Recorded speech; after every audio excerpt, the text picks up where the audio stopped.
दोस्तों, तो हम लोग बात कर रहे थे इंटीरियर ऑफ द अर्थ के बारे में, जहाँ हम लोग बॉडी वेव्स और सरफेस वेव्स को डिस्कस कर चुके थे। तो एक बार फिर से रिवाइज कर लेते हैं। तो बात कर लेते हैं, जैसे जिस प्रकार जैसे ये लैंड होती है और यहाँ से एक फोकस पॉइंट होता है जहाँ से अर्थ वेव्स उठती हैं। तो जो ये वेव्स ऊपर जाती हैं, ऊपर की ओर जाती हैं, जितनी भी जिस एंगल पे चाहे जाएँ, ये सारी वेव्स बॉडी वेव्स होती हैं। और जब ये वेव्स ऊपर जाके रॉक से टकराती हैं या पेड़ से टकराती हैं, और जो लैंड के ऊपर डिस्ट्रक्शन होता है उसके कारण, वो सरफेस वेव्स होती हैं। तो ये चीज़ें हम लोगों ने डिस्कस की थी। आगे बात करते हैं। आगे बताया गया कि जो वेलोसिटी है वेव की, वो चेंज होती रहती है अलग अलग मटीरियल में। तो वेव को पढ़ने का बेसिक रीज़न, जो मेन रीज़न था, वो ये था, हम लोगों को जानना था अर्थ के इंटीरियर के बारे में। तो हम लोग ने जब ये जाना, जो अर्थ है, जब यहाँ वेव होती है, तो जो वेव्स होती हैं वो नीचे की ओर भी जाती हैं, ऊपर की ओर भी जाती हैं। जो नीचे की ओर जाती हैं, तो अंदर क्या है कि जो वेव, कुछ जगह तो वेव्स जाती हैं, कुछ जगह वेव्स जो होता है रिफ्रैक्ट कर जाती हैं, स्पीड धीमे हो जाती है। तो मेन रीज़न इंटीरियर जानना था, इस वजह से हम लोग ने वेव को पढ़ा। तो वही बात कही गई कि जो वेलोसिटी है इंटीरियर में, जब अंदर जाती है वेव, क्योंकि मटेरियल अंदर अलग है, इस वजह से वेलोसिटी अलग अलग होती है, अलग अलग डेंसिटी में। तो जहाँ पे मटेरियल डेंसर है, घनत्व ज़्यादा है, वहाँ पे वेलोसिटी हाई होती है। आगे बात करते हैं। आगे बताया गया है कि जो डायरेक्शन है वो चेंज होती रहती है, जस्ट लाइक अ रिफ्लेक्शन और रिफ्लेक्टर। तो व्हेन कमिंग अक्रॉस मटेरियल, अलग अलग डेंसिटी में इस वेव की जो रिफ्लेक्शन और रिफ्रैक्शन है, वो हम लोग बताएंगे आगे। फिगर बना हुआ है जिसके बारे में देख के हम लोग बात करेंगे, उससे चेंज होता है। अब बात करते हैं दो प्रकार, हमने बात करा दो वेव्स होती है। एक होती है बॉडी वेव, एक होती है सरफेस वेव, एक होती है बॉडी वेव।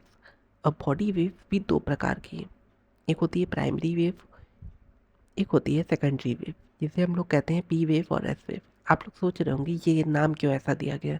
तो इसका रीज़न ये है कि जो शुरुआत में जब अर्थक्वेक की वेव्स उठती हैं, जो शुरुआती वेव्स होती हैं, उसको प्राइमरी वेव कहा गया है। उसके बाद जब वेव्स उठती हैं, उसको सेकेंडरी वेव कहा गया। इन दोनों के बीच में जो डिफरेंस है, और उसके बाद जाकर जब वो रिफ्लेक्ट करता है सरफेस पे, तो जो सरफेस पे डिस्ट्रैक्शन होता है उसको सरफेस वेव कहा गया। आगे बात करते हैं। आगे बताया कि दो प्रकार की वेव होती है, ये चीज़ हम लोग ने जान ली। जो एस वेव होती है, सबसे पहले तो आप ये जानिए कि, एक मिनट, हमने जाना दो प्रकार की वेव है, पी वेव, एस वेव।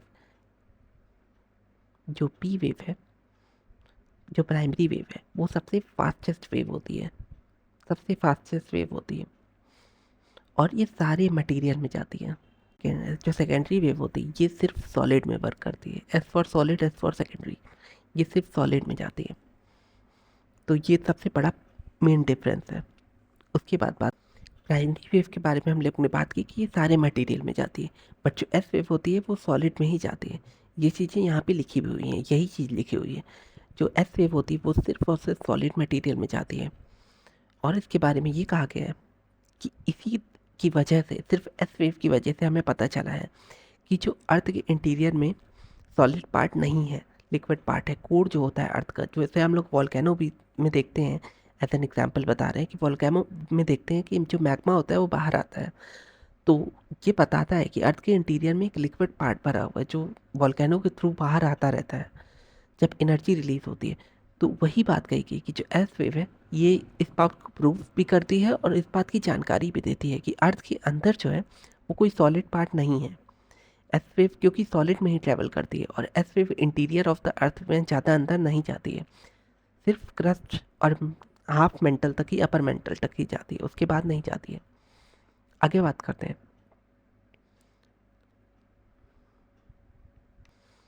आगे बात करने से पहले पहले इस फिगर को आप लोग देखिए। यहाँ पे आइए दोस्तों, एनसीईआरटी पेज नंबर 24।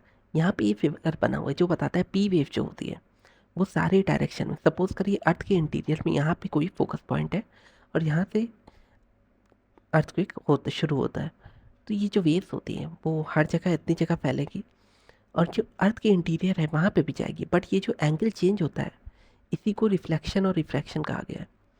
यहाँ पे जो मीडियम जब चेंज होता है तो उसको रिफ्रैक्शन कहा गया है। अगर आप लोग साइंस के स्टूडेंट होंगे या साइंस की आपने बुक पढ़ा होगा अच्छे से, तो आपने रिफ्रैक्शन और रिफ्लेक्शन का कॉन्सेप्ट पढ़ा होगा। तो जब मटेरियल चेंज होता है तो वो रिफ्रैक्शन कहलाता है। तो वही बात कही गई कि अर्थ का कोर क्योंकि सॉलिड नहीं है, it is not a solid, it is type of liquid, क्योंकि एक मैग्मा जो होता है वो हमारे कोर में होता है। तो इसी बात को कहा गया है क्योंकि यहाँ पे रिफ्लेक्शन हो रहा है, रिफ्रैक्शन हो रहा है। और यहाँ पे देखिए जब वो पार कर जाती है पी वेव, तो यहाँ से फिर से रिफ्रैक्शन होता है, ये एक एंगल बन रहा है। आप अपनी एनसीईआरटी देखेंगे तो वहाँ पे आप नोटिस करेंगे इस चीज़ को। और ये जो है शैडो जोन है, शैडो जोन वो जोन है जहाँ पे अर्थक्वेक का कोई इफेक्ट नहीं आता है। यहाँ पे कोई इफेक्ट नहीं है। पहले इस फिगर को समझ लेते हैं, उसके बाद पढ़ेंगे। और दूसरी बात कही गई ये एस वेव की, जब जो एस वेव होती है वो सिर्फ सॉलिड में ही ट्रैवल करती है, जैसा कि बताया गया। एस मीन्स आप ऐसे याद कर सकते हैं, एस मीन्स सॉलिड। तो एस वेव जो होती है वो सॉलिड में ही ट्रैवल करती है, तो ये कोर के अंदर नहीं जाती। और एस वेव का जो शैडो जोन होता है वो बहुत ज़्यादा वाइड होता है, बट जो पी वेव का शैडो जोन है वो बहुत कम होता है, क्योंकि रिफ्रैक्शन के कारण वो कुछ एरिया में टिल्ट हो जाती है जो वेव होती है।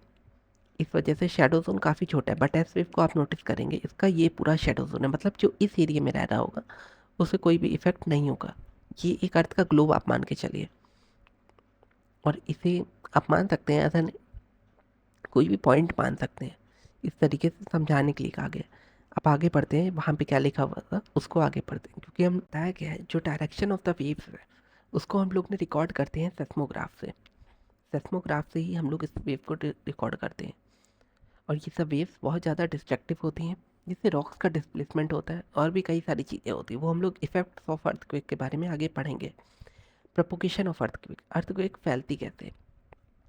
तो हम लोग बात कर लेते हैं, जो अर्थक्वेक होती है वो जब वाइब्रेशन होता है, तो अर्थक्वेक के बारे में ये बताया गया है जो पी वेव होती है वो पैरेलली वाइब्रेट करती हैं in the direction of the wave.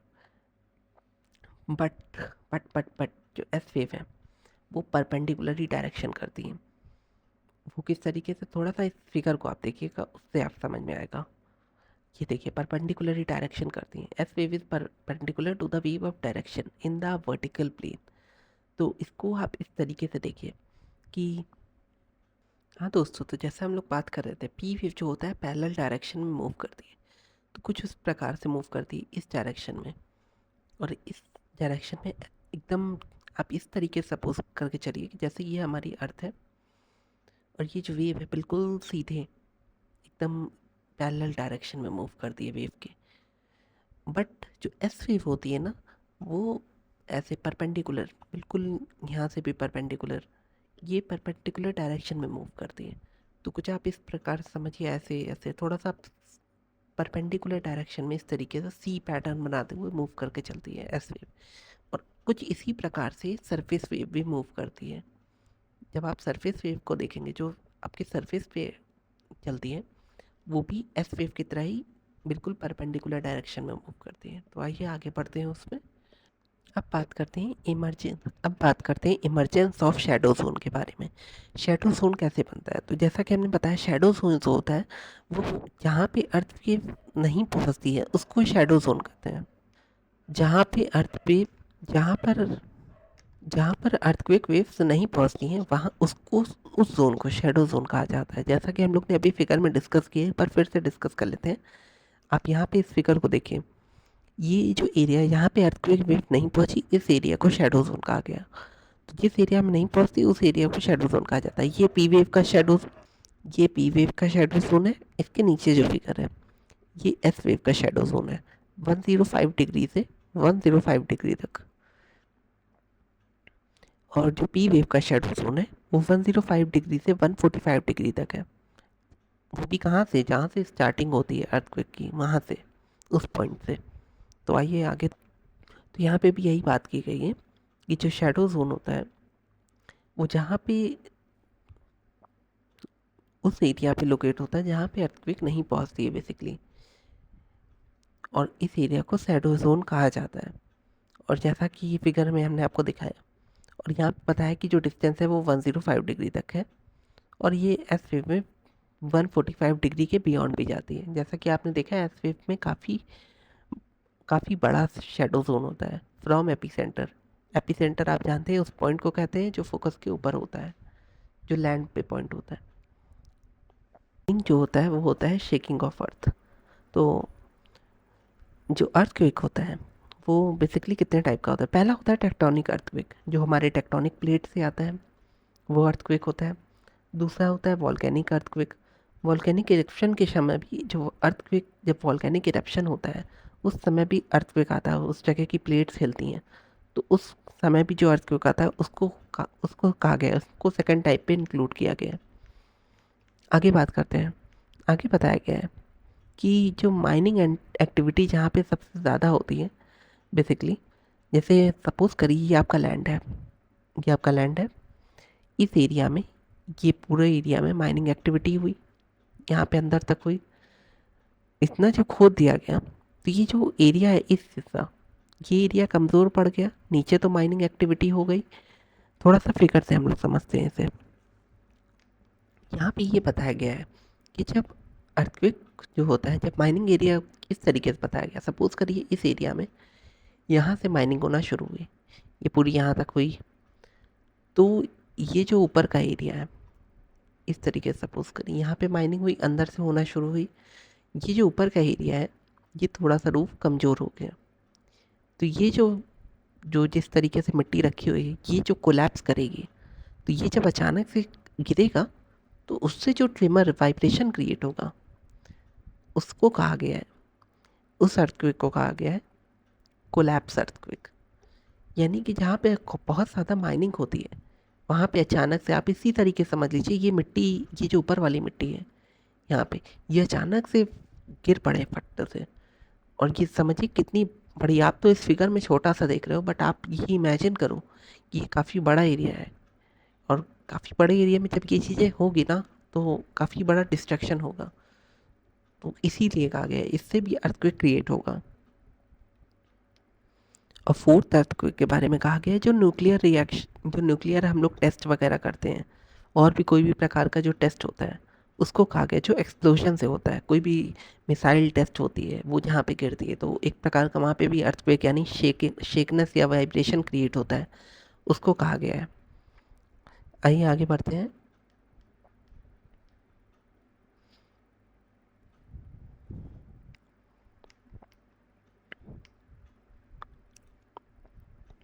आगे बात कही गई मेजरिंग ऑफ अर्थक्वेक के बारे में। अर्थक्वेक को मेज़र कैसे करते हैं, जैसा कि बताया गया जो अर्थक्वेक होता है वो रिचर्ड स्केल से मेज़र होता है, जो जिसकी जो काउंटिंग होती है वो 0 से 10 तक होती है।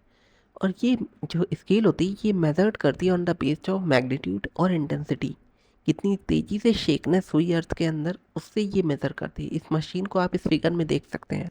तो इसको आप इस प्रकार से देख सकते हैं, जो रिचर्ड स्केल होती है वो 1 से लेकर 10 तक होती है। तो जो शुरुआती अर्थक्वेक होते हैं 5 तक, आप ये मान के चलिए 5 तक जो अर्थक्वेक होते हैं वो मॉडरेट होते हैं, यानी इसके नीचे जो भी आएगा वो माइनर, माइक्रो, सब छोटे ही होंगे, इससे बहुत ज़्यादा डिस्ट्रक्शन नहीं होता, बट डिस्ट्रक्शन होता है। बट जो 5 के बाद जो इंक्रीमेंट होता है वो फिर काफ़ी ज़्यादा तेज होता है, उससे मेजर डिस्ट्रक्शन हो सकता है। तो इसीलिए कहा गया है जो अर्थक्वेक है वो 1 से 10 तक ही है। और जो 5 के, जितने भी 5 से बड़े हैं, जब स्केल में 5 से बड़ा आएगा नाप, तब वो काफ़ी बड़ा डिस्ट्रैक्शन क्रिएट करेगा। और इतना हमेशा याद रखिएगा, जो अर्थ के अंदर से एनर्जी है ना वो हमेशा से रिलीज़ होती है। एनर्जी का जो रिलीज़ है वो हमेशा से होता है। अब 0.1 या 1 हमेशा ही, एक अर्थक्वेक जो होता है वो हमेशा से ही आता रहता है, एनर्जी रिलीज़ होती रहती है वो, बट हम लोग को पता नहीं चलता है। जब थोड़ा ज़्यादा होता है यानी कि माइक्रो लेवल के ऊपर 3 के ऊपर चला जाए या 2 या 3 के ऊपर आ जाता है तो थोड़ा सा लगता है कि हाँ कुछ अर्थक्वेक टाइप का कुछ आया, तभी आप उसे फील कर पाते हो। और जब 5 के ऊपर आएगा तब तो आपको अपनी जान बचा के ही भागना पड़ेगा। आइए बात करते हैं आगे। आइए बात करते हैं उस डिवाइस के बारे में जिससे अर्थक्वेक नापा जाता है। कैसे अर्थक्वेक को हम लोग नापते हैं, तो उस डिवाइस ये है, ये देखिए दोस्तों, ये है वो डिवाइस। ये ज़मीन में, लैंड में इस तरीके से ही फिट होता है। यहाँ पे पेन होती है, जब अर्थक्वेक आता है ऐसे ऐसे करके जब ज़मीन हिलती है तो ये जो होता है ये शेक करता है पूरा। और यहाँ से ये जो पेन होती है, यहाँ पे एक पेन लगी होती है, और ये पेन में ड्राइंग बनती है, कुछ इस प्रकार से फ्रिक्वेंसी ड्राइंग बनती है। तब ये मेज़र होता है कि कितने, किस फ्रिक्वेंसी पे या किस मैग्नीट्यूड पे जो है अर्थक्वेक आया,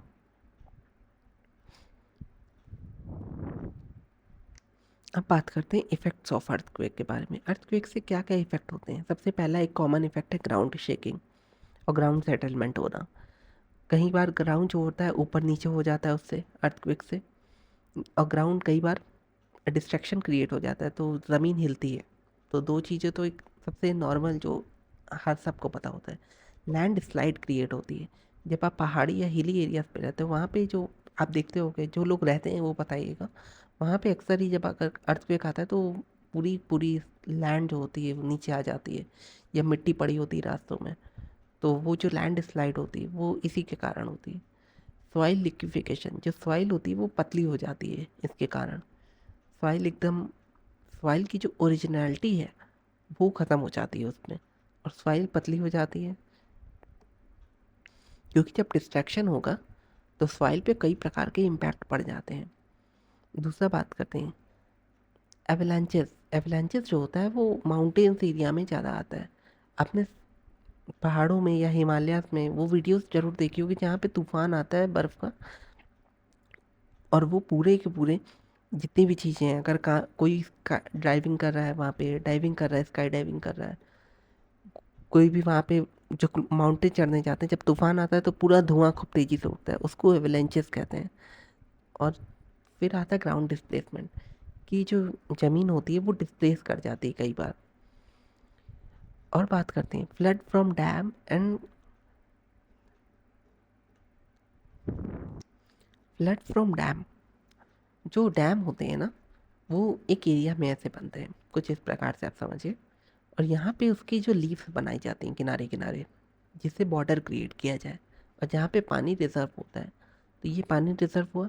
कई बार ये जो बॉर्डर होते हैं जिसको लीव्स कहते हैं, ये कई बार अर्थक्वेक की वजह से किनारे की ओर फिसल जाते हैं, और जो पानी होता है वो काफ़ी बड़ा डिस्ट्रैक्शन क्रिएट करता है, और पूरा गांव गांव पूरा हर जगह पानी फैल जाता है।